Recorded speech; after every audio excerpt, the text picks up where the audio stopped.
Bearing installation. Right crankcase. Main shaft bearing. Support the crankcase as shown. Always support the crankcase by holding it firmly. Apply clean engine oil to the outer race of the bearing. Place the bearing squarely with the number facing outwards. Install the driver 40 mm side facing outwards to the driver handle. Install the pilot 17 mm to the driver handle. Locate the pilot and driver attachment on the bearing. Now drive in till the bearing is installed securely in the crankcase.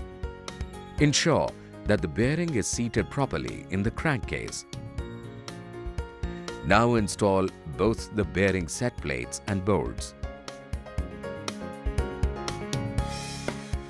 Apply locking agent TB1322 to both the bearing set plate bolts.